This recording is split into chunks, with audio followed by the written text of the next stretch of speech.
We have another video on the mind mapping technique, prepared for you by our very own Darden professor, Marion Moore.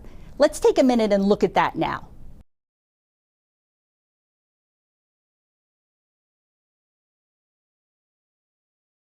Hi, I'm Marion Moore. I'm a marketing professor here at Darden and a colleague of Jean Litke's. I'm going to be talking to you today about one of the design tools called mind mapping. Mind mapping is one of the most powerful tools in the design thinker's toolbox. It's used to look for patterns, it's used to look for insights that lead to more creative solutions to your design challenge. In the first phase of design thinking process, we take a look at the current reality, at what is. In doing so, we amass a huge amount of data. Before moving to the next phase, what if, we need to distill all that data into information and insights that can be easily communicated. This is just what mind mapping does well.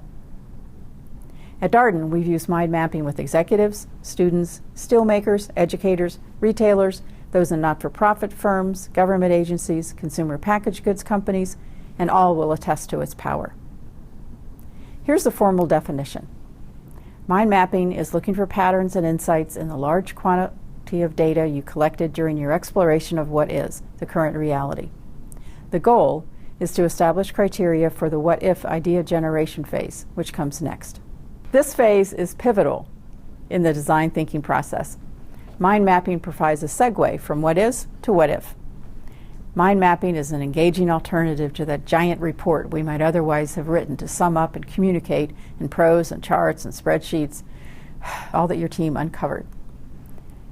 And we'd have to hope that somebody read that giant report that we generated. Mind mapping is more intuitive, it's more creative, it's more visual, and it's more engaging. David Kelly, the founder of IDEO, said, "When I want to do something analytical, I make a list. When I'm trying to do something creative, I make a mind map." That said, let's be clear what we don't mean by mind mapping in the design thinking process. You're probably familiar with a mind map.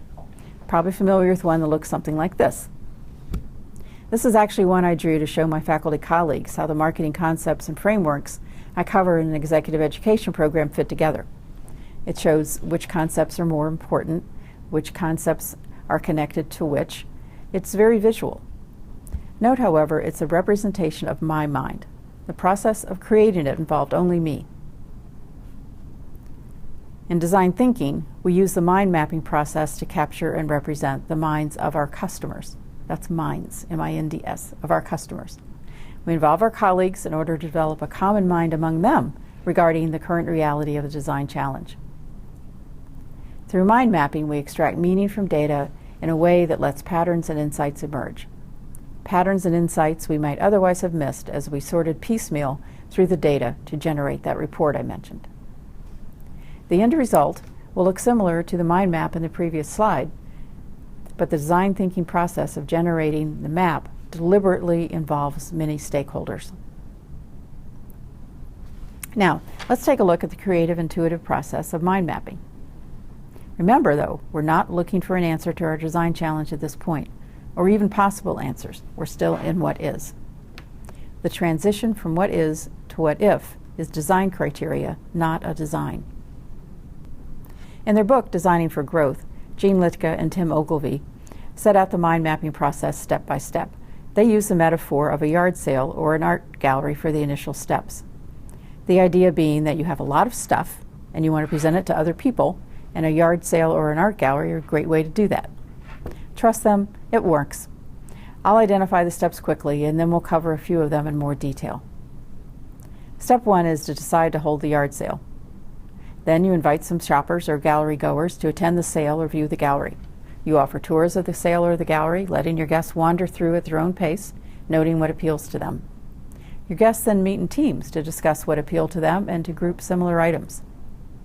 Then the team identifies insights that get translated into design criteria. You'll have lots of items for your yard sale or your gallery. You'll have information that your team gathered from all sorts of sources to bring the current reality to light. You may have some customer diaries. You may have some ethnographic interview results. You may have some formal quantitative data. In fact, you'll probably have a lot of formal quantitative data, charts, graphs, etc. You may even have some really creative output your consumers generated using projective techniques. Find a space, a conference room, a hallway, a cafeteria, any space that will allow people to wander comfortably. Make large posters, enlarge the pictures, spread the stuff around so that folks can view it all as they walk through the gallery. You may or may not want to organize the pieces. Just setting up the gallery, in fact, is a great exercise for you and your team as you sort through the huge mass of data that you have. Then you gather a group of shoppers or gallery goers. These should be people who are stakeholders, people who are interested in the design challenge or problem you are working to solve. Tell them you need their intuition for a day or even just an afternoon. You should have at least 10 people, but you can have as many as 50, depending on the space you have. By the way, mind mapping is a great way to align the organization around a common understanding of the current reality. This can be a big help as you move forward in the design process.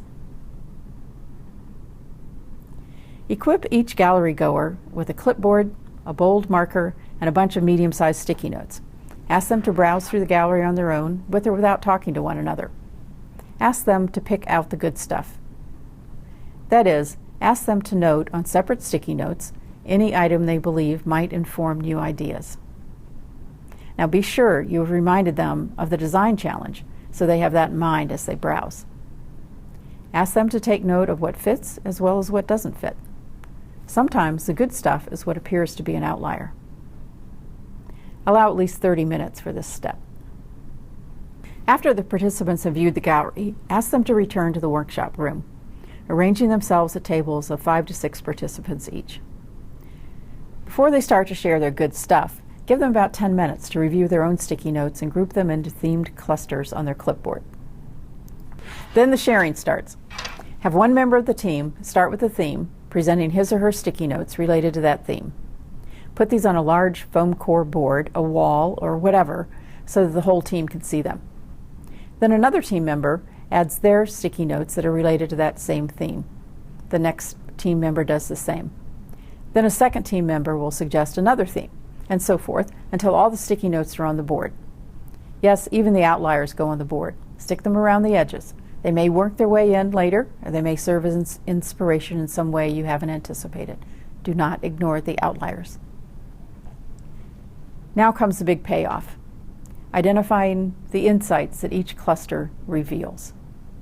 This is also one of the toughest parts of the process.